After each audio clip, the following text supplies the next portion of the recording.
This time on Millennial Matters. We're talking about remote... This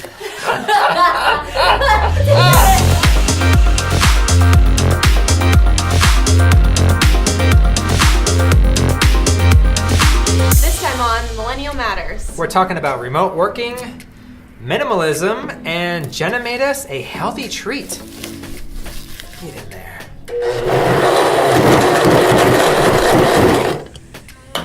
It's like a boomerang. I know.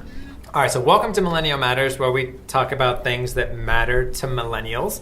And on the show, we're going to do a few different segments, but we're going to start with our first, which is reading some headlines. Yep. All right, so my headline is, millennials are driving the kind of remote working concept altogether. So apparently people believe that without the millennials, the whole remote working thing just wouldn't take off like it has now. And I don't disagree with that. No, I agree with it too. But I give just as much credit to technology. So, I mean, I don't know about you, but like I start my first thing in the morning, it's check emails, and then gym, and then emails. And then by the time I get into the office, I'm already caught up with work. Yeah. So that means that, I could we all prove every single day that we can work from wherever we are. So I love the concept. They said the concept goes like this.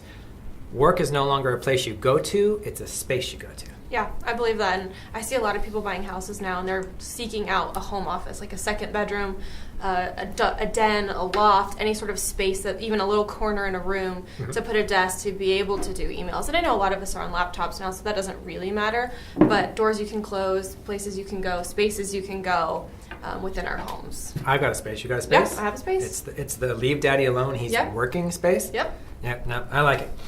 What headline do you got? My headline today is about how millennials value authenticity and transparency in brands, products, sales pitches, just about anything. Why did you look at me when you said that? I did. Yes, I know. I felt that. That was no side eye. That was no side eye. I get it. So millennials want people that are selling them stuff to be authentic. Absolutely.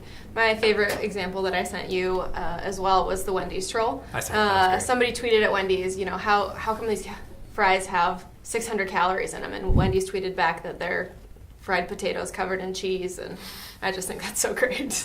So, dear trolls, fried potatoes covered in cheese are not going to be a healthy treat. They're not the most healthy thing to put in your body. Are these healthy? These are healthy. But they look like a treat. They're a treat, but they're a healthy treat. What exactly are we looking at? So they're pecan butter and date balls. You just throw it all in the blender. You roast the pecans, throw it in the blender, and then they're covered in cacao powder and coconut oil. Is there any sea salt on these? Yeah, there is. Oh, have you seen South Park?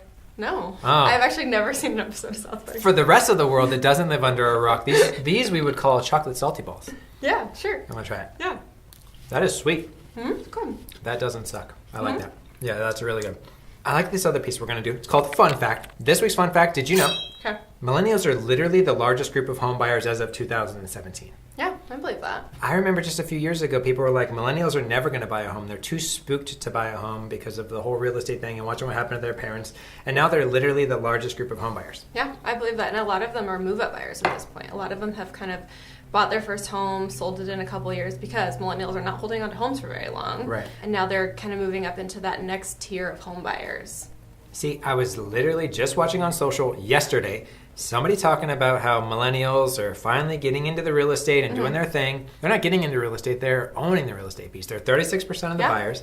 Baby boomers are number 2 with 32% of the buyers. It's they're there, they're here. So that's good. Yeah, that's good for all of us. We don't all live in the basement of our parents' home. No, we don't. We don't all live there. So, and then we're going to finish up with a trending topic. You've got a topic for us today? My trending topic is the minimalism movement in millennial homes. So to kind of tie into what you said, a lot of them are moving in 3 to 5 years. So they're not collecting things to fill their homes with. They grew up in this generation of hoarding parents, and these baby boomers who sort of hoarded all of the things, and they're doing exactly the opposite and having nothing in their homes.